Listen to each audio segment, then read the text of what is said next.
Journée d'échange citoyen dans le 2e arrondissement de la ville de Douala. Le 2e adjoint au maire, Zakari Yaou Ouseni Adamou, était face aux jeunes leaders d'association de sa circonscription le vendredi 23 avril 2021.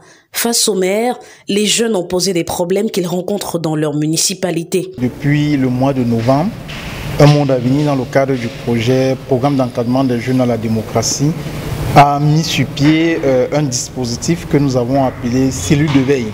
Ce sont des jeunes qui sont sélectionnés, les plus dynamiques, qui sont sélectionnés dans leur commune, qui ont pour mission de collecter les informations sur ce que la mairie fait au quotidien, les activités qu'elle déroule, comment les populations sont impliquées, comment est-ce que la mairie s'occupe de ces populations en ce qui concerne les services, les informations, est-ce que la mairie communique assez. En plus de l'insécurité grandissante, la liste des problèmes a été dressée, parmi lesquels l'inaccessibilité du maire, la faible communication sur les activités de la mairie, la non-implication des associations jeunes dans le comité de suivi des travaux de la mairie, la non-réalisation de certains projets longtemps annoncés. Le constat frappant, c'est l'inexistence de la police municipale à la mairie de Douala 2e, mais aussi du service d'hygiène.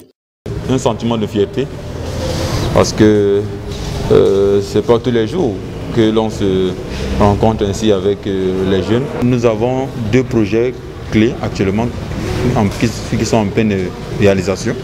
Tout d'abord, la maison de la jeune fille, et par la suite il y a le stade municipal, le stade de Fampo. Et l'implication de la jeunesse se fait dès la base au niveau de la mairie de la 2e. Dès la base, nous impliquons les jeunes à pouvoir s'intéresser à la chose proprement dite et de pouvoir aussi participer à la réalisation de ces projets. Quelques suggestions ont été faites.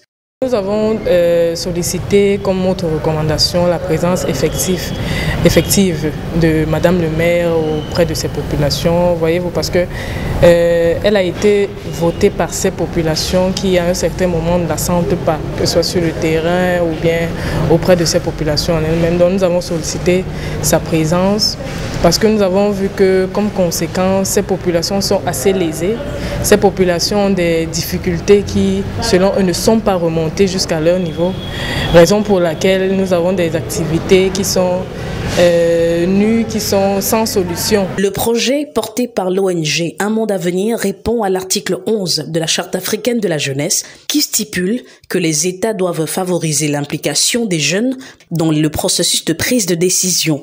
Il est mis en œuvre en plus de plusieurs autres activités sur une période de 2 ans qui s'étend sur les 6 communes de la ville de Douala et est financé par la fondation privée américaine National Endowment for Democracy à hauteur de $122 000.